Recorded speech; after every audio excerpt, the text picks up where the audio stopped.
Welcome to Action Energy Market Global podcast. My name is Tarja Teppo. I'm the founder of Action Energy Finance. In this video podcast, we interview people that work with clean transition. We highlight solutions and stories behind them and explore project financing options utilized. Okay, and today we got to the podcast studio Peder Broms from Cloover. And he's the co-CEO, CFO of Cloover. And as a first question, let's first discuss about your personal path, but about the name Cloover, because I'm not sure if I'm pronouncing it correctly. Am I doing a good job with the name? You're doing a great job. It's good to be here, Tarja. Alrighty. What's behind the name? You know, is it the real story? Tell the real story. Cloover in Swedish Clover was a play on merging the green aspects of clover, like and money. It's a slang term for money too. Okay. However, we couldn't register clover as the English term because obviously it was already taken. So we added an O, and the name kind of stuck. We like it a lot. And now we're trying to figure out what the official reason should be for the name. It's a good story. I mean, that has a story in it already. But why don't we start with sort of your personal path? How did you end up becoming one of the co-founders of Cloover? Is it what brings you to energy sustainability financing crossroads? What's the story? Gotcha.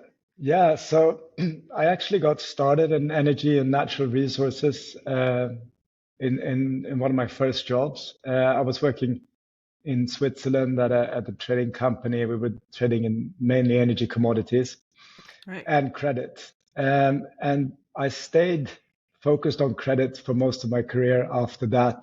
I was both on the borrowing side, but particularly on the lender side, and also on the trading side of credit. And at some point, I was in Stockholm looking at participating in various energy credit syndicated loans for European installers that were using all kind of smart ways to finance their renewables rollouts in the continental Europe.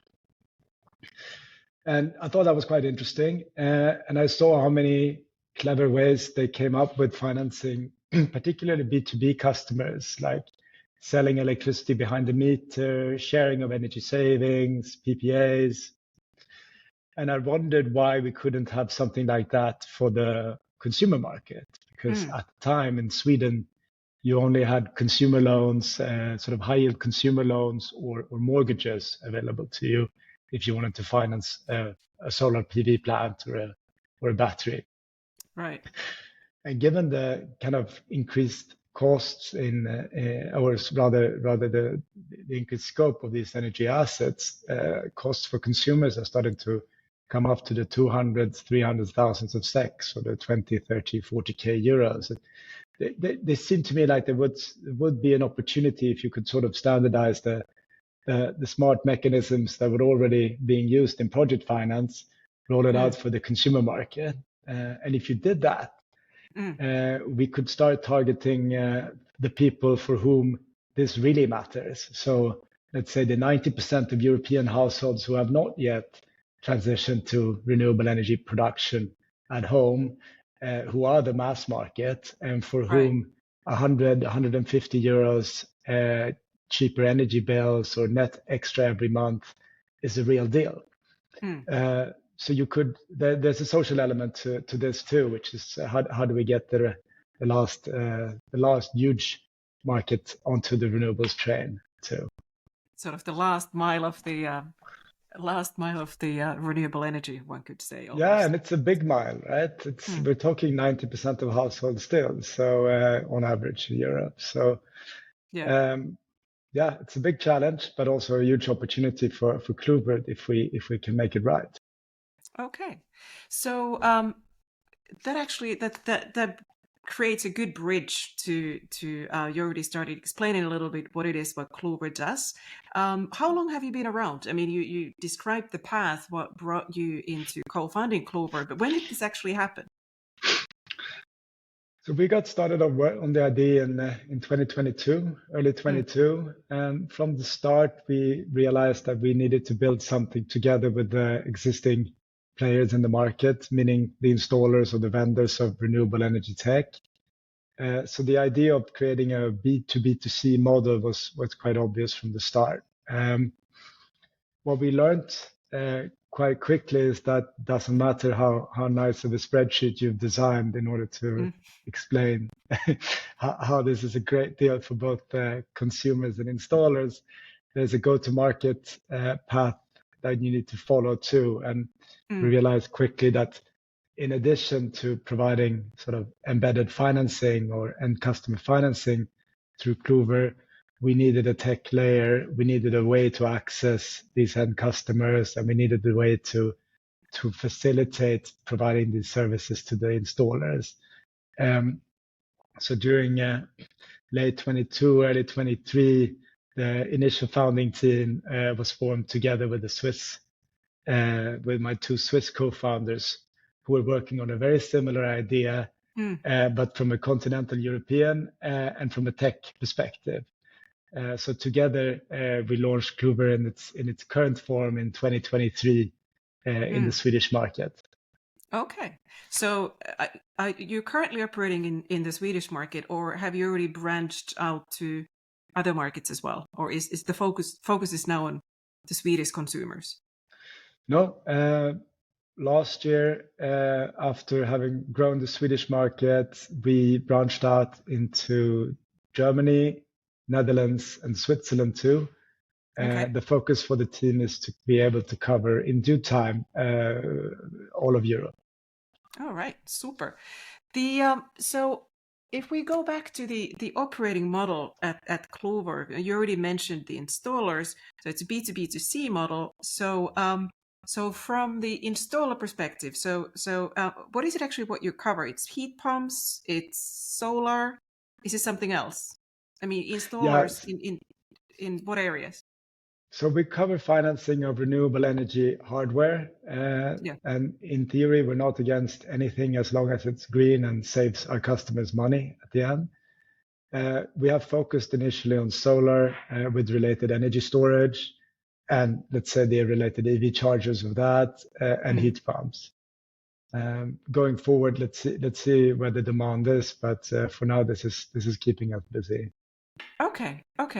So from the installer perspective, say that if we have an installer listening to this podcast and they're like, "Oh, this sounds great." So how does it actually look from their perspective? What's the step of a new installer taking Cloover into use?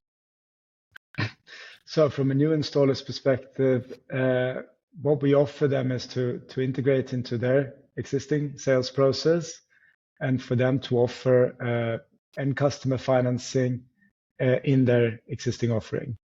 They can either use our platform to generate offers and some of the other software tools that we enable them with, or we integrate directly into whatever tools they're using today. Okay.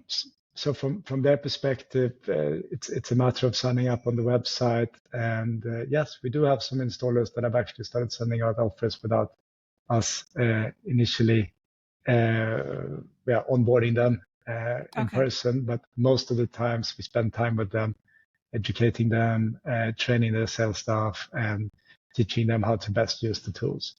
Okay, but is the tool or the platform that's mainly used by the installers, or that's also used by the households, the end consumers? That because I guess in the end, the embedded financing or the package of, say that if somebody takes the heat pump with the embedded financing from Cloover into use, so is that end consumer also going through the platform, or that happens separately through the installer?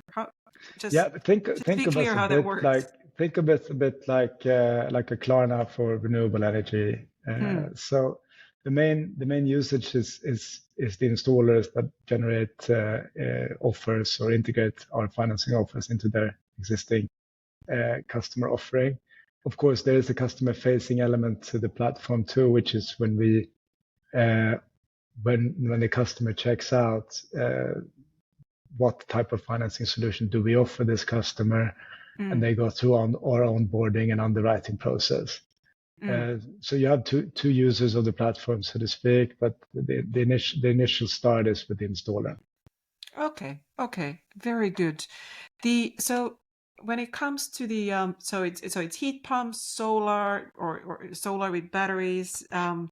What was the third that you mentioned that you EV chargers, for EV instance. charging, right? Yeah. So is that so that comes from the end customer perspective? That's an integrated offering.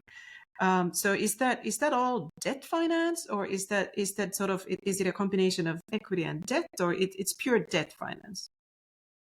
What we offer the end customers is in Sweden, for instance, we have 3 products that we're live with. We offer a subscription service, which is similar to an operating lease, where Cloover owns the assets and the customer uses it for the determined period of time. We also have an installment purchase model where the customer pays off the asset over a shorter period of time, similar to a buy now, pay later, but for bigger tickets. And we also offer loans through a partner bank in Sweden, which is a straightforward loan product. And depending a bit on the customer profile, one of the 3 options is best suited for them. It's also here where we are a bit different from other market participants, because we are able to offer through one contract with an installer access to all these 3 financing options for their end customers, and we are also able to help the customer decide which product is ultimately best for them, which is why it makes it a lot simpler to work with someone like Cloover, where we do all the heavy lifting in the background and just make sure that we can convert as many as possible of the installer leads into sales. Yeah. That sounds really good. Now, I mean, as you mentioned, you rolled this out end of 22, beginning of 23 in Sweden and in other markets. So 2 questions. What's been the biggest surprise or sort of surprise element? I mean, has it all gone like smooth sailing and of course, no worries? Or what has surprised? I mean, you worked with as you mentioned, energy debt for a long time, but now when you came down to the B2B2C space, has there been any surprise in or what has surprised you, whether in the growth rate or the First of all, the operating environment we're in, especially going pan-European, you notice how frequently both kind of regulation around energy changes and also the subsidies that are related to consumer purchases, how often they change and the impact it has on the various, both the financing models that are most attractive, but also the general demand of the public. I think I echo a lot of sort of more seasoned renewable energy entrepreneurs when I say this, but the biggest challenge for many out there is the uncertainty around subsidy application. Example in Sweden around energy storage is a good example of that. But you really see how the demand shifts with that. Totally agree. But is that, I mean, good that you brought that up. I mean, so you, as part of you could say the turnkey or the financing package, so you also sort of bring in sort of the possible grant financing, available subsidies in the country for the consumers and deployments. Okay. So that's for sure. I mean, from our perspective, it's about getting the best possible deal for the end customer, because ultimately, if we're faced with the risk on the customer, the better deal for them, the better credit they become for us. So we do help, and we try to optimize for maximizing of subsidies for the end customers in all the markets we're in. Okay. So that's actually that's a really interesting concepts. And so now a question on sort of like, now when you've sort of taken in different markets consumers through this, you help the consumer, you help the installer. What sort of where do you see most often that say that the consumer sort of, so to say, drops the fork? What is sort of where or if there's anything that's most tedious from the consumer perspective? Is it basically something with the installation itself, or is it something with that they need to get some sort of for the subsidies, basically some papers together or whatever it is? Is there some point that is like, you could say, sort of a roadblock, or are there any? Is it just sort of smooth Yeah. sailing all through? Or I mean, plenty of roadblocks. I mean, there's still 90% of households that remain sort of that hasn't really made the switch yet. I think what we saw in sort of 22, also parts of 23, was massive supply chain blockages and long waiting times. That is kind of coupled with the fact that this is a fairly young industry that's grown very quickly. So service providers like us hasn't really emerged to help deal with supply chain inefficiencies and bottlenecks. I think one good example is end customers having to prepay 20-30% of an installation value and then wait 6 months until the installation is completed. That's a lot of cash. I mean, if we're talking installations that cost the same as a car today, then asking consumers to sort of front the working capital of the whole industry is a bit rough. Yeah. I think the other point I'd like to say is that where a lot of consumers miss out on this journey is because they simply don't know that they're able to get it, that there are alternative means of financing this other than your mortgage, for instance. So you mean, like, in general, the visibility, that they don't even know that the option is out there? I mean, if you don't have 25-30K sitting in cash on your bank account, I mean, many consumers wouldn't dream of even looking at this as a way to lower their energy spend with 150 euros per month. Right. So the knowledge that there are other options out there, I think players like NPAL or the other solar subscription players have done a good job in educating the market about that. But there's certainly many markets where consumers are simply unaware that this is an option for them. Okay. The sort of continuation question on that, you described that you do 3 different models: subscription, installments, or a loan.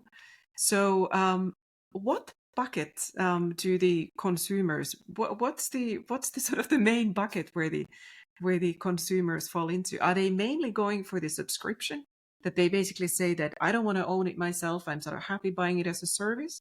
Or is there sort of that they actually want to sort of pay it as installments and want to own the device, whatever it is, in the end? Or do you see, or is it just this is sort of even division, or is there something that is, you really notice that, okay, that it's the subscription that drive the markets? I think it depends on the market, and we have the 3 options available because we noticed that we can attract a different type of consumer. Indeed, subscriptions are more targeted to those that want a worry-free package attached to it, and that don't want to take out additional loans or credits in order to get access and use of a renewable energy hardware. The installment product is interesting because it allows for shorter tenor duration payments. So it's particularly popular among slightly older customers, or indeed customers that would like to pay this off in a foreseeable future, say 2, 3, 4 years. For installments, you can also offer the installers the opportunity to assume a portion of the fees, so the interest costs, so that it becomes really truly attractive for the end customer. And loans is a very good product for this. Actually, it's the only product where you can have, for instance, risk-based pricing and full flexibility on terms and tenor, which should cater to a larger audience. It's just that it hasn't really been marketed and around for very long in Europe to support the energy transition with dedicated financings for this. If you look at the Yeah. US, that market has moved almost entirely into a loan market with large players now specifically focusing on solar financing as their core business. Yeah. So Yeah. we think loans are going to come in Europe too. And we also see it as a very good product to differentiate between different buckets of risk or tenors.